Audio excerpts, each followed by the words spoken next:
Good day. Welcome to the second part of the lecture series for the topic of principles of speech writing. Today, we will discuss one of the fundamentals in writing a speech, sourcing the information.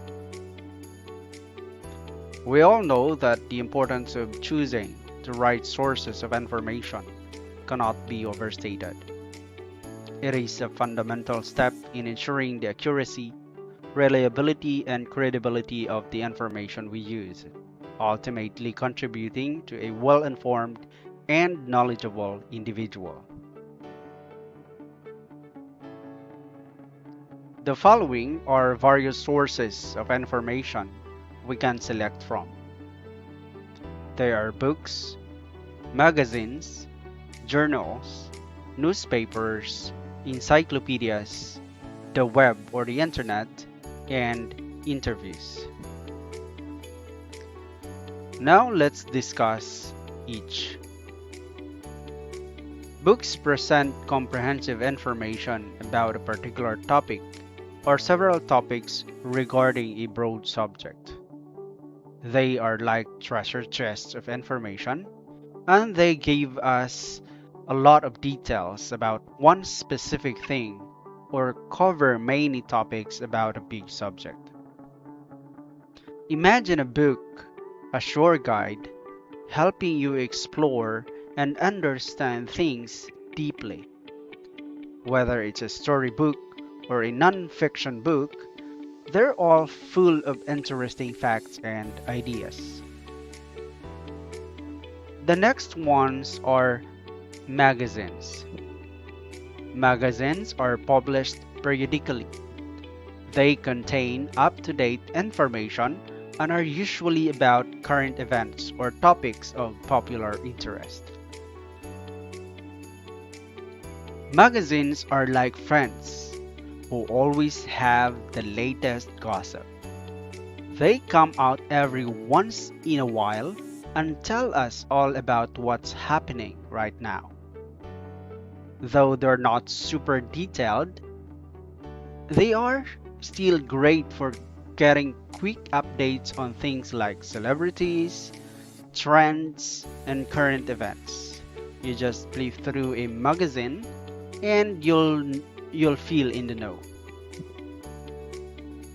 Another sources of information are journals. Journals contain a collection of articles regarding a specific subject or a profession or a discipline. Journals are a bit like secret clubs for experts. Inside, you'll find articles written by people who really know their stuff. They're all about one specific subject like science or history.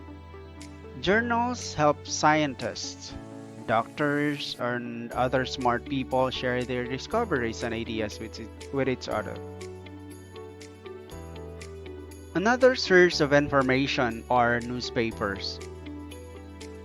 Newspapers contain daily or weekly information regarding a local, national, or international event or issues. They are like your daily news buddies. They come out every day or even weeks and tell you about what's happening in your town or in your country or even around the world. If you want to know the latest on sports, for example, in politics, or what's going on in your neighborhood, the newspapers are the way to go. Another are encyclopedias. Encyclopedias are set of books arranged alphabetically and contain general information about numerous subjects or topics. Encyclopedias are a bit like dictionaries, but for everything. They have a lot of short articles about a ton of different things, all arranged in alphabetical order. For example, if you need to know about elephants or the space, you just flip the right page and you'll find all the basic information you need.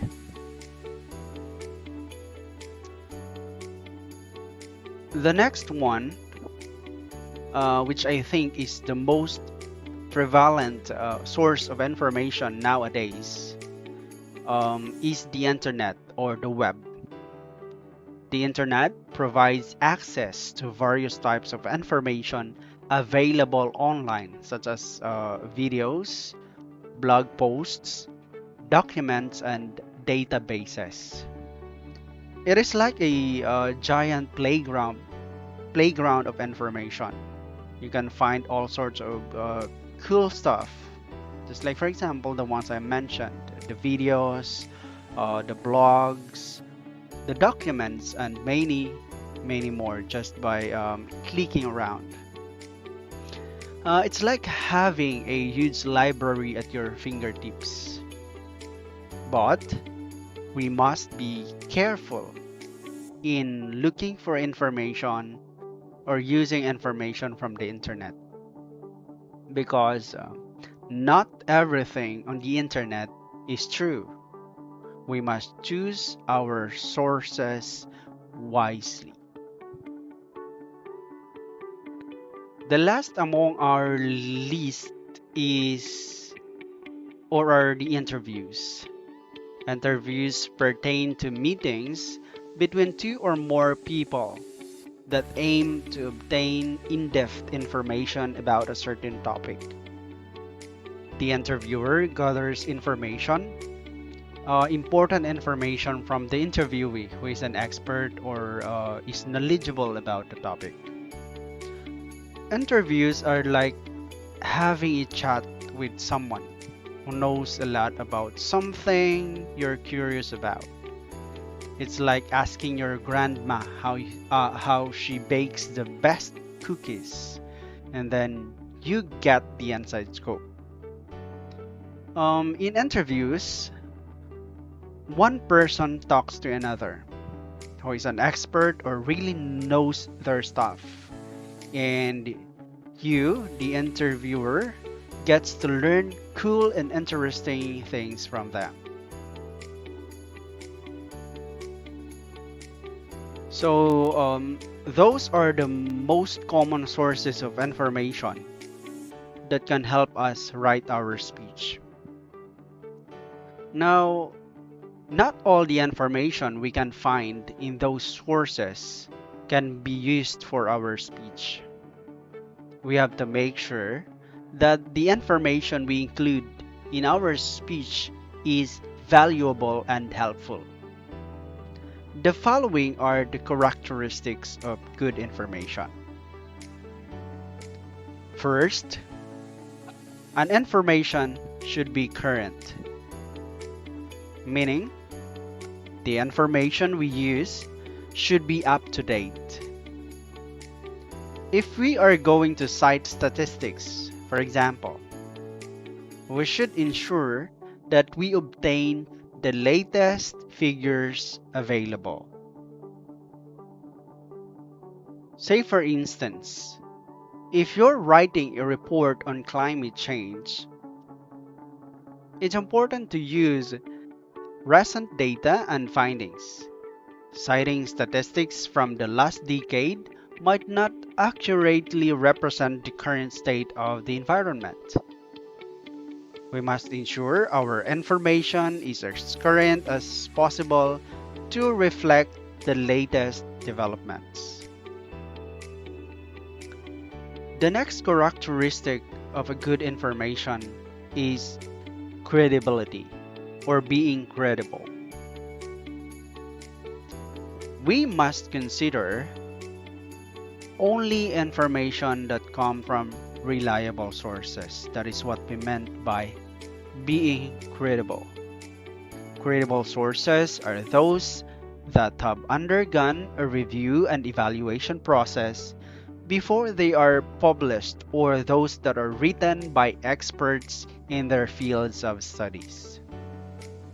For example, if you're researching a medical condition, information from reputable sources like the World Health Organization or peer-reviewed medical journals are more credible than a random blog post. Take note that we must consider the background and the expertise of the sources to ensure credibility.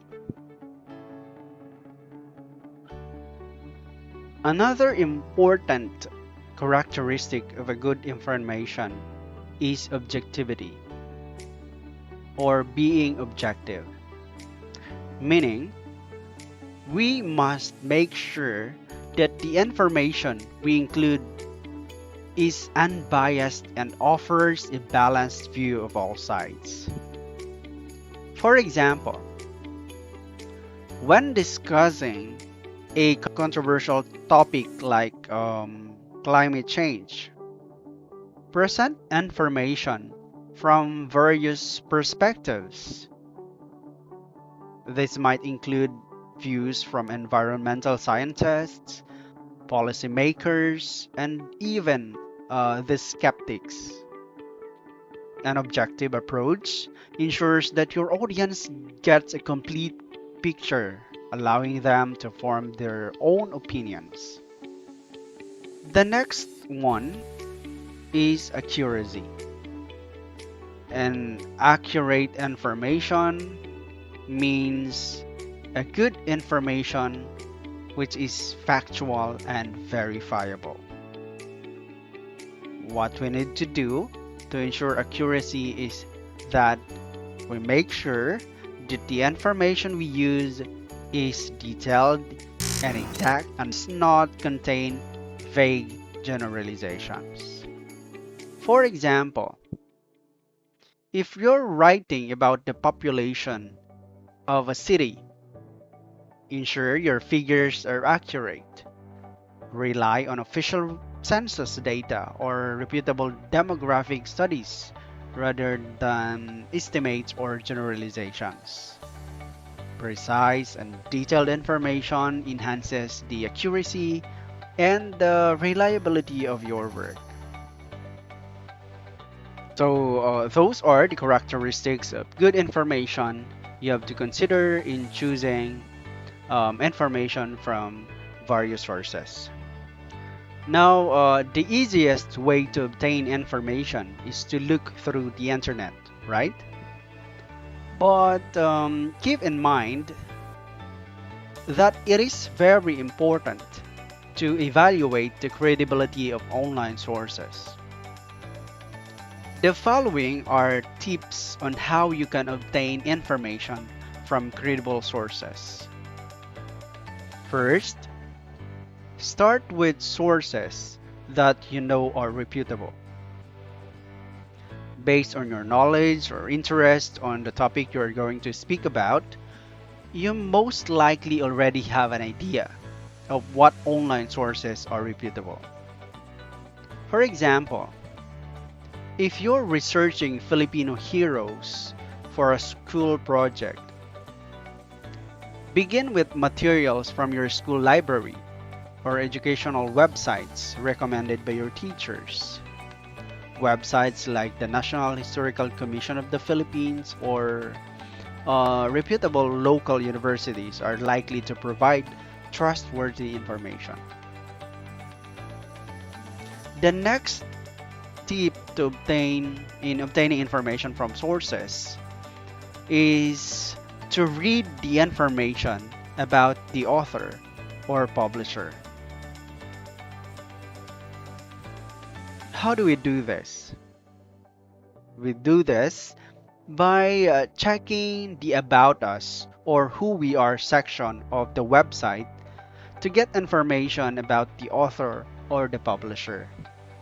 For example, imagine you're writing a paper on Filipino folklore.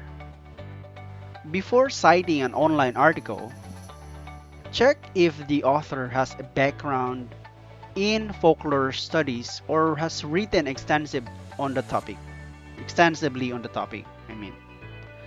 If the article is published by a known folklore research center, it adds credibility to your research. Okay? Now, the next one is check whether the information is current. Meaning, or in other words, find out when the site was last updated or when a certain article was published. For example, working on a project about the Philippine economy. Use recent data from reputable sources like the Philippine Statistics Authority or financial news websites.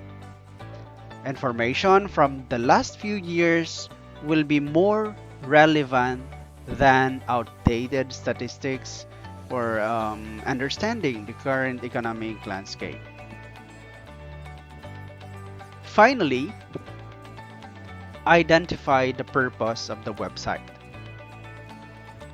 Although a website may appear trustworthy, you should still find out the purpose of the site. If the site is selling something or is featuring many advertisements, it may be best not to use information from that site, as the information you may get may just be biased. For example, if you're researching traditional Filipino traditional Filipino crafts, be cautious with information from websites that sell crafts. They might focus on promoting their products rather than providing unbiased information. Instead, rely on sources from cultural institutions or museums dedicated to preserving and sharing Filipino heritage.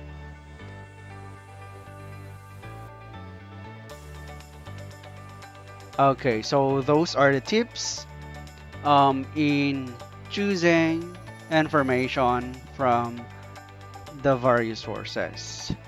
Now, one thing you should remember is once you have the information you need, keep in mind that you should cite or acknowledge the sources in your speech.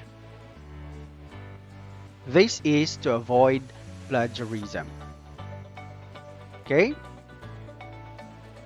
Okay, so that's all about sourcing the information as one of the fundamentals of speech writing. I hope you learned something. See you in our next lecture video.